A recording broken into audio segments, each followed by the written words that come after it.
Hello everyone, welcome back to my channel. Question number 12 থেকে আজকে start করব। আগের দিন এবিটিএ সলভ করা শুরু করেছিলাম, কোয়েশ্চেন নাম্বার 11 অবধি হয়ে গেছিল মেলানো। আজকে স্টার্ট করব কোয়েশ্চেন নাম্বার 12 থেকে। বলেছে কোন বিকারকটি দ্বারা এই দুটোকে শনাক্ত করা যায়। একটা হচ্ছে ক্লোরোবেনজিন আর একটা হচ্ছে 1-ক্লোরোসাইক্লোহেক্সেন।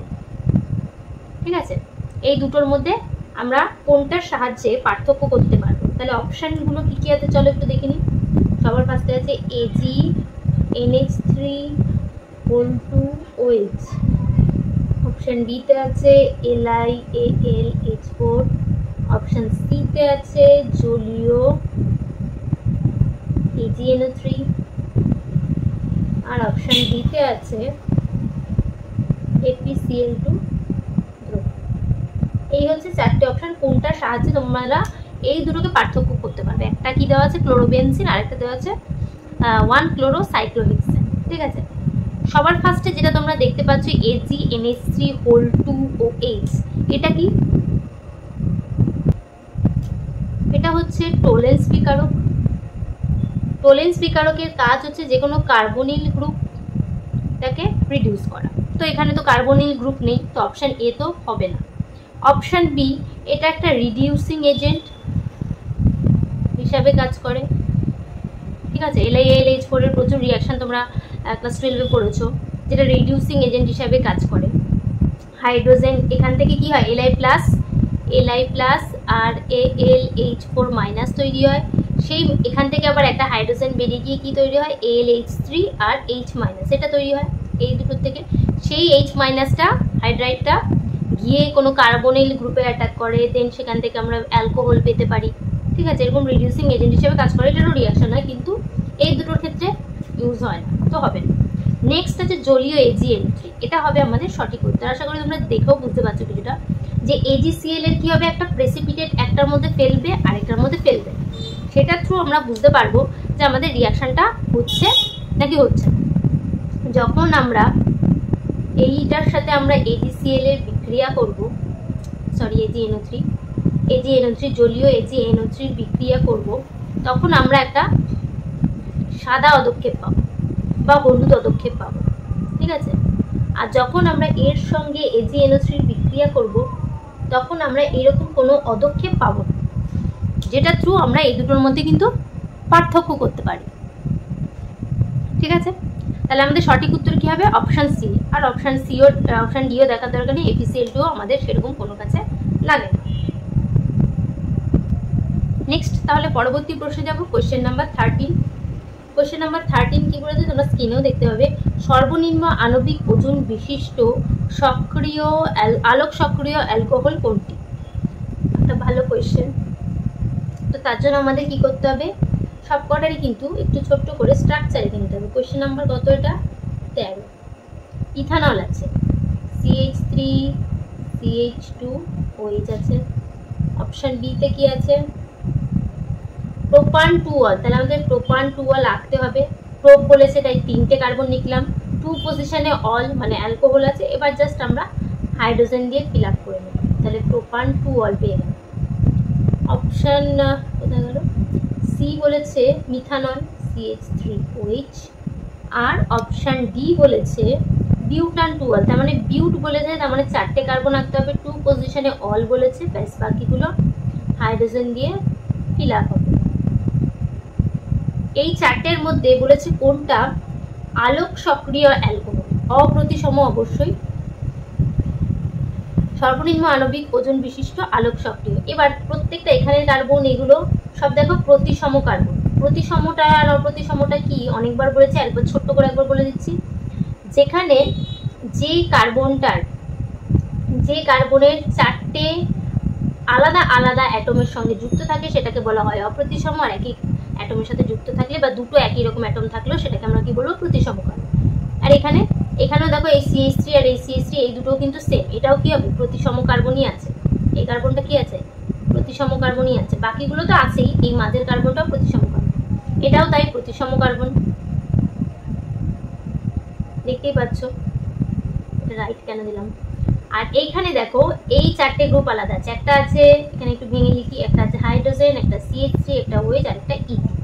4টে আলাদা আলাদা কি আছে গ্রুপ আছে। এই কার্বনটা তার মানে কি কার্বন? অপ্রতিসম কার্বন। ঠিক আছে, বলেছে এবার আলোক সক্রিয় কোনটি। আলোক সক্রিয় হওয়ার জন্য অপটিক্যালি, আলোক সক্রিয় মানে হচ্ছে অপটিক্যালি অ্যাক্টিভ ইংলিশে যেটা, আলোক সক্রিয় ব্র্যাকেটে লিখে দিই আলোক সক্রিয়। আলোক সক্রিয় হওয়ার শর্ত হলো যে অবশ্যই অপ্রতিসম কার্বন হতে হবে, এবং সেই অপ্রতিসম কার্বনের যদি আমি একটা মিরর ইমেজ করি, যদি মিরর ইমেজ আঁকি, সেই মিরর ইমেজ করলে আমি যেটা পাবো, ধরে নিলাম আমি এটার মিরর ইমেজ, ধরে নিলাম মিরর ইমেজ করলে কি পাবো? CH3 আর এদিকে কি চলে যাবে ET, এদিকে হাইড্রোজেন আর ওই যেমন আছে তেমন, এটা হবে।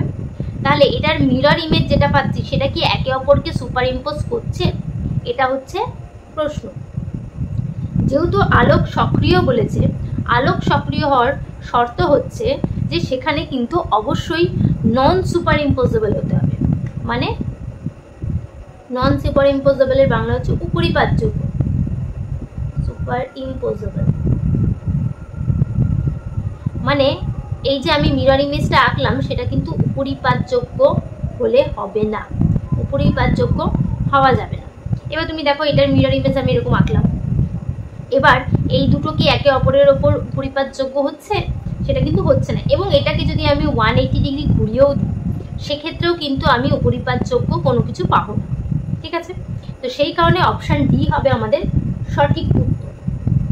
এ নয়, বি নয়, সি নয়, কারণ এগুলোকে আমি যখনই এগুলোর মিরর ইমেজ করবো তখনই আমি সেম পেয়ে যাবো। কারণ দেখতে পাচ্ছ দুটো মিথাইল গ্রুপ, এই দুটো যদি আমি এক্সচেঞ্জও করি, বাদিকেটা ডান দিকে, ডান দিকেটা বাদিকে, আমি তো একই জিনিস পাবো, তখন সেটা কিন্তু আলোক সক্রিয় হবে না, তখন সেটা আলোক নিষ্ক্রিয় হয়ে যাবে। সেই কারণে এটা অপশান ডি হবে আমাদের সঠিক উত্তর।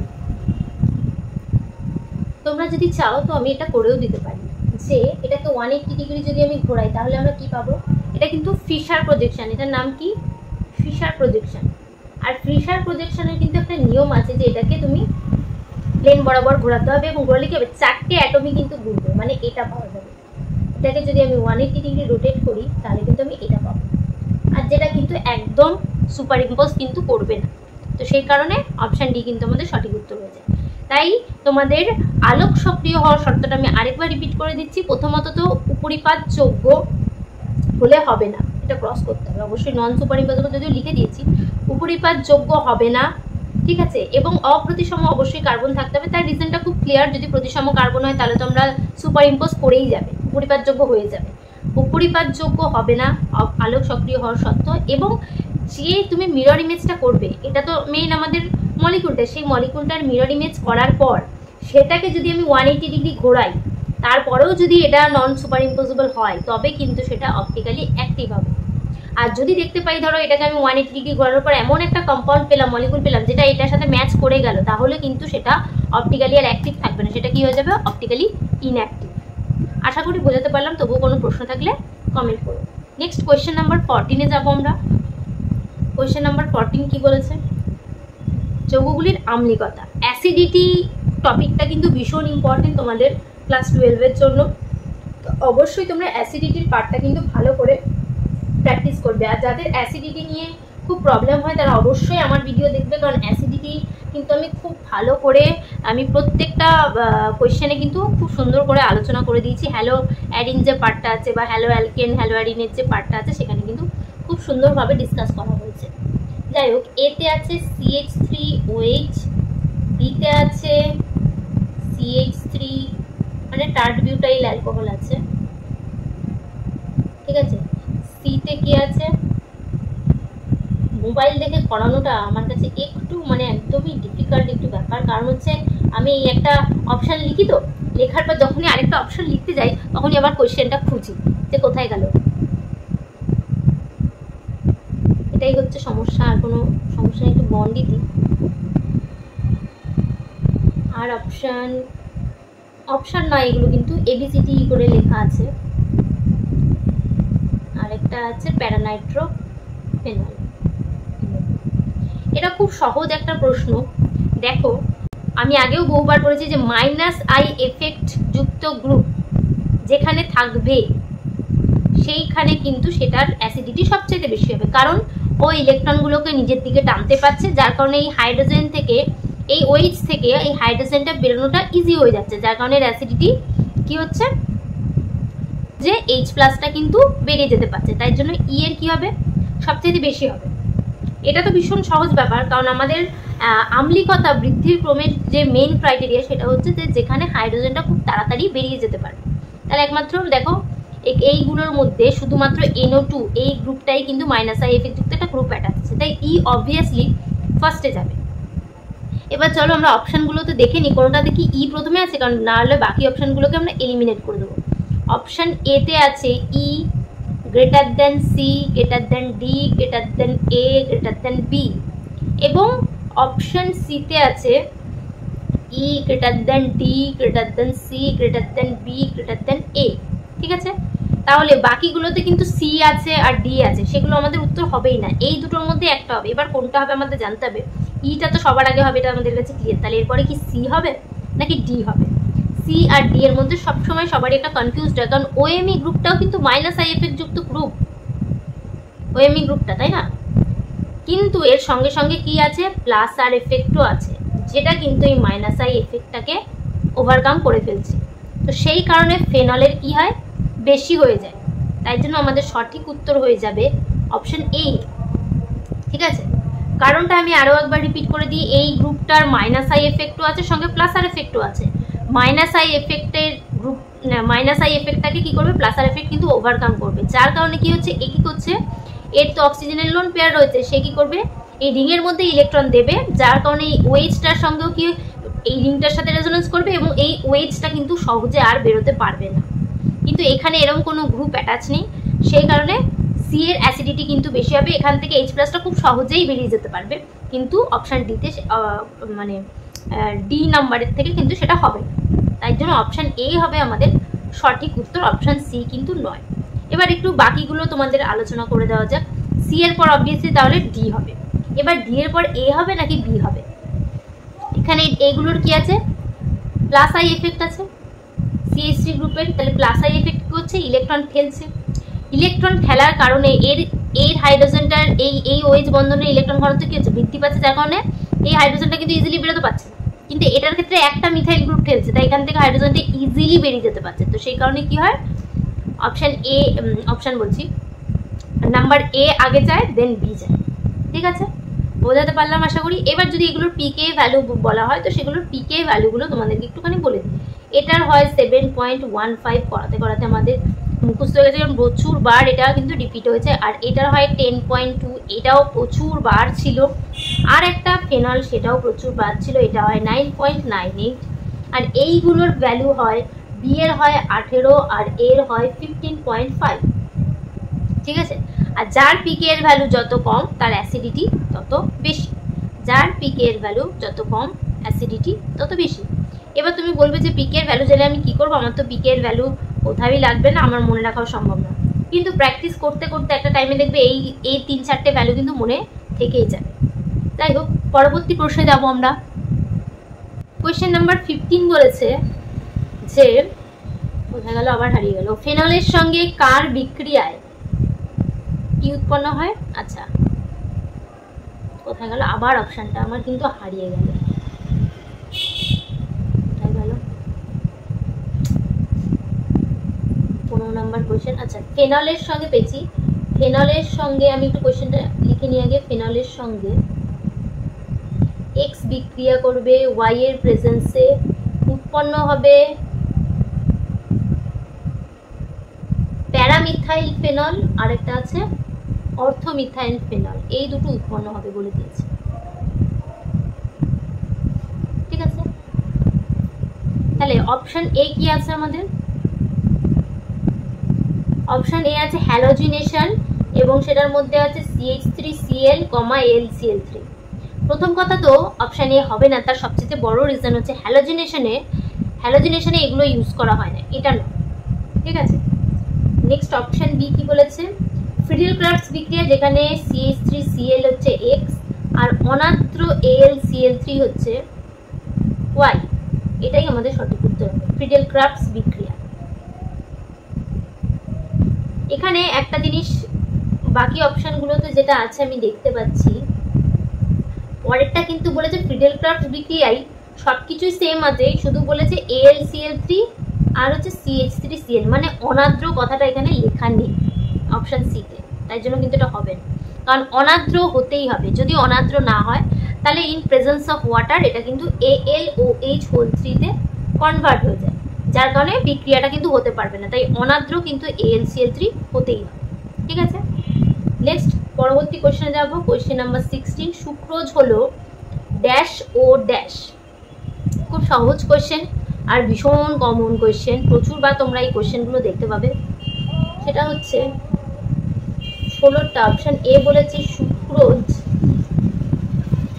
সুক্রোজ হলো কি আছে, অপশন এতে আছে আবার হারিয়ে গেল, মনোস্যাকারাইড এবং অবিজারক সুগার। অপশন এতে যেটা আছে সেটা কিন্তু ভুল আছে, মনোস্যাকারাইড আছে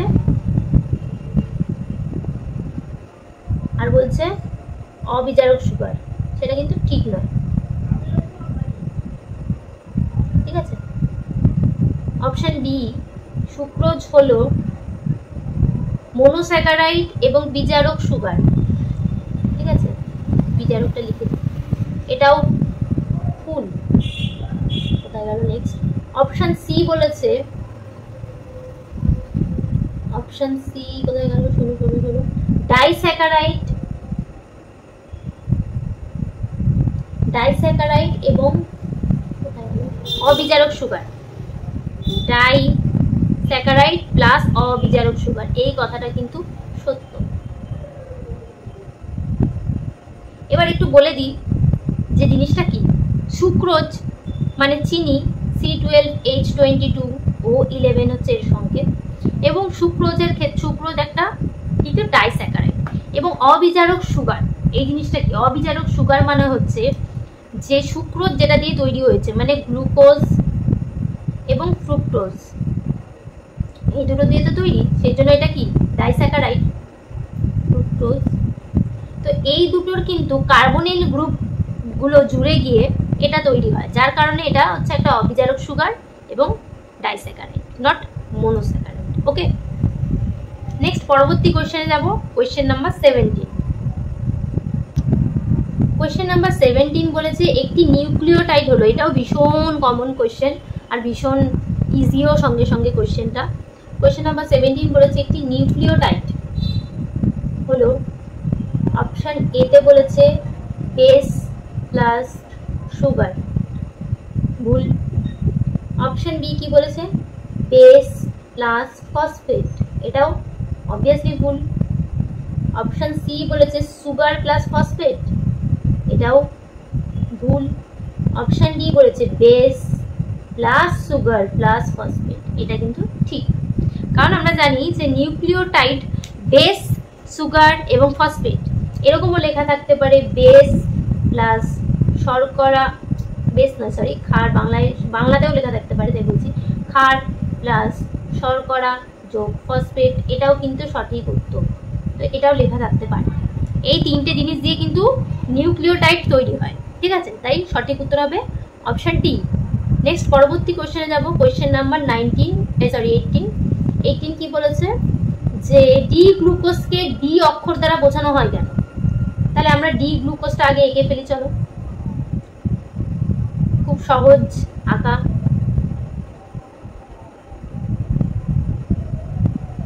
হাইড্রোজেন হাইড্রোজেন হাইড্রোজেন হাইড্রোজেন, এখানে কি হয়, সরি CH2OH CH, ঠিক আছে, এটা তৈরি হলো। এখানে বলেছে যে ডি কেন বলা হয়, ডি গ্লুকোজ, ডি বলার রিজন অপশন এতে বলেছে, আমি আর অপশনগুলো লিখছি না, তোমরা স্ক্রিনে দেখতে পাচ্ছ, কাইরাল কার্বনের কনফিগারেশন। এখানে কাইরাল কার্বন তো একটা, দুটো, তিনটে, চারটে আছে, তো কাইরাল কার্বনের কনফিগারেশন দেখে তোমরা ডি বুঝি না, আমরা ডি কিভাবে বুঝি, যে OH গ্রুপটা যদি আমাদের ডান দিকে থাকে তাহলে কিন্তু ডি বোঝায়, কিন্তু সেটা কোন OH গ্রুপটা, অবভিয়াসলি এই কার্বনের OH গ্রুপটা। আমরা যদি নাম্বারিং করি 1 2 3 4 5 6, এটা হচ্ছে তো, তাহলে এই 5 নাম্বার কার্বনের OH গ্রুপটা যদি ডান দিকে থাকে তখন সেটাকে আমরা ডি গ্লুকোজ বলি, তার সঙ্গে কাইরাল কার্বনের কনফিগারেশনের কোনো ব্যাপার নেই, তাই অপশন এ কিন্তু হবে না। অপশন বি কি বলেছে, দক্ষিণাবর্তী কনফিগারেশন, মানে ডান দিকে কি রোটেট করছে বলে, না শুধুমাত্র এটার বেসিসে তো আমরা বলতে পারবো না। নেক্সট সি বলছে মনোস্যাকারাইড, বলছে গ্লুকোজ একটা মনোস্যাকারাইড, তার জন্য এটা ডি হয়, সেটাও কিন্তু না, একটু আগে আমি বললাম রিজনটা কি। তাহলে এখন অব্দি সঠিক কিন্তু দেখতে পাচ্ছি তিনটে তো হবে না, অবভিয়াসলি ডি তো হবে, কিন্তু কেন, সর্বোচ্চ ক্রমিক সংখ্যা বিশিষ্ট, এই যে সর্বোচ্চ ক্রমিক সংখ্যা বিশিষ্ট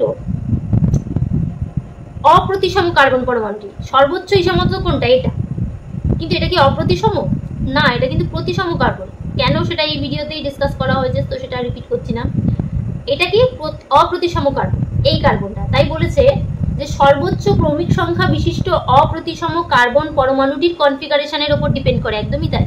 এই অপ্রতিসম কার্বন পরমাণুটির কনফিগারেশনের ডান দিকে ওয়েজ গ্রুপটা রয়েছে বলেই কিন্তু আমরা এটাকে ডি বলতে পারি, ঠিক আছে। তাই সঠিক উত্তর হবে option D. Next question number 19-এ যাব। কোয়েশ্চেন নাম্বার 19 কি বলেছে, প্রাকৃতিক রাবার নিচের কোন মনোমারের রৈখিক পলিমার। এগুলো একটু তোমাদের মনে রাখতে হবে, মনে রাখা ছাড়া কিন্তু কোনো অপশান নেই। একটু পলিমার চ্যাপ্টারের অনেক কোয়েশ্চেন কিন্তু থাকবে, তো সেখান থেকে কোয়েশ্চেন তোমাদের একটু মনে রাখতে হবে, কিছু করার নেই। প্রাকৃতিক রাবারের নিচের কোনটির মনোমারের রৈখিক, তাহলে অপশানে আছে 1, 3 বিউটাডাইন,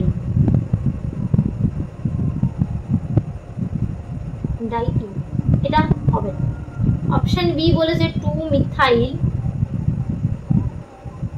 1, 3 বিউটাডাইন, এটা আমি এঁকে দিচ্ছি স্ট্রাকচারটা, যেহেতু এটাই আমাদের সঠিক উত্তর হবে বিউটাডাইন, তাই এটা স্ট্রাকচারটা একটু এঁকে দিচ্ছি। বিউট বলেছে, তার মানে 3-4টে কার্বন আমি এখানে লিখে দিলাম। বিউট দেখতেই পাচ্ছ। বলেছে 1 আর 3 পজিশনে কি আছে, ইন আছে, তাহলে এটা 1 আর এটা 3, এই 3টে পজিশনে কি আছে, ইন আছে, এবং 2 পজিশনে কি আছে, মিথাইল গ্রুপ আছে। ব্যাস, এবার হাইড্রোজেন দিয়ে ফিল আপ করে দেবো, এখানে একটা হাইড্রোজেন হবে, এখানে এটা হচ্ছে 2 মিথাইল 1, 3 বিউটাডাইন, আর এটাই হবে হচ্ছে প্রাকৃতিক রাবার এর মনোমার। প্রাকৃতিক রাবারের রৈখিক মনোমারের রৈখিক পলিমার, এগুলো একটু তোমাদের কিন্তু মনে রাখতে হবে, ইভেন স্ট্রাকচার সহ মনে রাখতে হবে, ঠিক আছে। নেক্সট পরবর্তী কোয়েশ্চেনে যাব। বলেছি ইলাস্টোমারের উদাহরণ কোনটি, এটাও কিন্তু এই পলিমার থেকেই এসছে, এবং এটাও কিন্তু একটু কষ্ট করে কিন্তু মনে রাখতে হবে। কোয়েশ্চেন নাম্বার 20, ইলাস্টোমারের উদাহরণ হয় হচ্ছে SBR, এটা আমি বলেই দিচ্ছি, এগুলো একটু মনে রাখার বিষয়। অপশন বি হবে আমাদের সঠিক উত্তর SBR, যেটার ফুল ফর্ম হচ্ছে স্টাইরিন বিউটাডাইন রাবার, ঠিক আছে, স্টাইরিন বিউটাডাইন রাবার, ঠিক আছে। নেক্সট কোয়েশ্চেন নাম্বার 21-এ যাব। কোয়েশ্চেন নাম্বার 21 কি বলেছে, একটি স্বতঃস্ফূর্ত পলিমারাইজেশনের জন্য কোন বিকল্পটি সঠিক। অপশন এ তে আছে del G = নেগেটিভ, স্বতঃস্ফূর্ত পলিমারাইজেশন,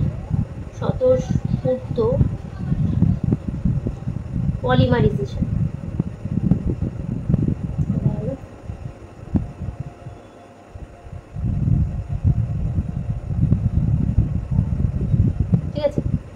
অপশন বি তে কি আছে, delta H = negative, option C তে কি আছে, ডেল্টা S = নেগেটিভ, আর অপশন ডি তে আছে অল। স্বতঃস্ফূর্ত পলিমারাইজেশনের যে শর্তগুলো আছে তার মধ্যে ডেল্টা G = নেগেটিভ হয়, ডেল্টা H = নেগেটিভ হয়, ডেল্টা S = নেগেটিভ হয়, এবং ডি, তার মানে সঠিক উত্তর আমাদের কি হয়ে যাবে, অপশন ডি অল হবে। এটা হচ্ছে শর্ত স্বতঃস্ফূর্ত পলিমারাইজেশনের। এই টার্মগুলো তোমরা ক্লাস 11-এ তাপগতিবিদ্যায় পড়েছো, তাই এটা সম্পর্কে খুব বেশি কিন্তু ডিটেলসে যাচ্ছি না।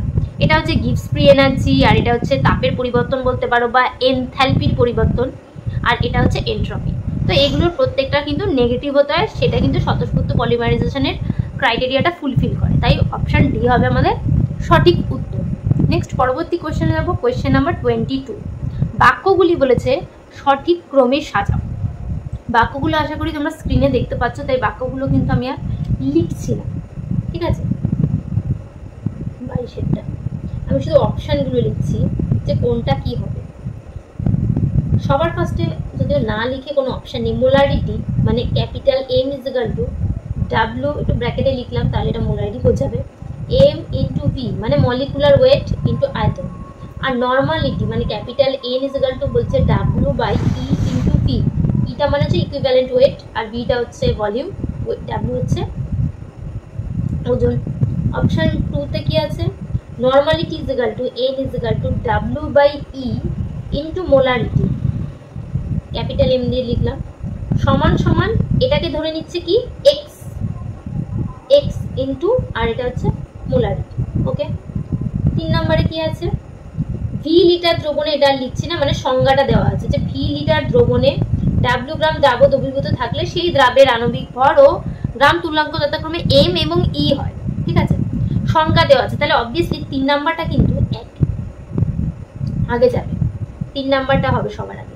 নেক্সট অপশন 4 এ কি বলছে, অপশন 4 এ বলছে ডাব্লিউ ইজ ইকুয়াল টু দ্রবণের মোলারিটি মানে ক্যাপিটাল এম ব্র্যাকেট দিয়ে লিখলাম into molecular weight into V সমান সমান কি হচ্ছে দ্রবণের নর্মালিটি, দ্রবণের নর্মালিটি মানে capital N into E into V, এটা বলছে। তাহলে সঠিক ক্রমটা কি হবে, অবশ্যই সবার আগে 3 নাম্বারটা যাবে। তাহলে এবার চলো দেখে নিই কোন অপশানে 3 নাম্বারটা আগে আছে। এ তে নেই, বিতে আছে, সিতে নেই, ডিতে নেই। ঠিক আছে, তাহলে সঠিক উত্তর আমাদের কি হয়ে যাবে, অবভিয়াসলি অপশন বি। বাকিগুলো আমাদের দেখার প্রয়োজনই নেই। পরীক্ষার সময় যখন তাড়াতাড়ি করে উত্তর করতে হবে তখন কিন্তু এটাই দেখতে হবে যে আমি যেটা জানি সেটা কোন অপশানে আছে আর বাকিগুলোতে নেই, তো বাকিগুলো পাবো। এবার তবুও আমরা কিন্তু পুরোটা একবার চেক করে নেবো যে আদৌ কি ঠিকঠাক আমি দেখছি কিনা। এটা আমরা চট করে নিলাম, সঙ্গে সঙ্গে এবার একটু চেকও করে নেবো। এরপরে বলছে 1 নাম্বার আছে অপশানে, তাই তো, দিয়ে 3-এর পর হচ্ছে 1 আছে। অবশ্যই সংজ্ঞার পর কি আসবে, মোলারিটি ইজ ইকুয়াল টু এটা, নর্মালিটি ইজ ইকুয়াল টু এটা, তাহলে এই কথাটাও ঠিক। তারপরে কি আসবে, 1-এর পর বলছে 4 মানে মোলারিটি ইজ ইকুয়াল টু এই যেটা, মোলারিটি ইজ ইকুয়াল টু আমরা এটা বলতেই পারি। এইটাকেই সুন্দর করে গুছিয়ে লেখা হয়েছে, এই দুটোকে একটু গুছিয়ে লেখা হয়েছে, জাস্ট ঘুরিয়ে লেখা হয়েছে। ডাব্লিউ ইজ ইকুয়াল টু এটাও বলতে পারি এখান থেকে, আবার ডাব্লিউ ইজ ইকুয়াল টু এটাও বলতে পারি এখান থেকে, এইটাকেই ঘুরিয়ে লিখেছে। তাহলে অবভিয়াসলি 4ও ঠিক আছে। তারপরে করে আছে কি 2, তাহলে এটা আমাদের কি হলো, অপশন বি আমাদের হয়ে গেল সঠিক উত্তর। নেক্সট পরবর্তী কোয়েশ্চেনে যাব, কোয়েশ্চেন নাম্বার 23।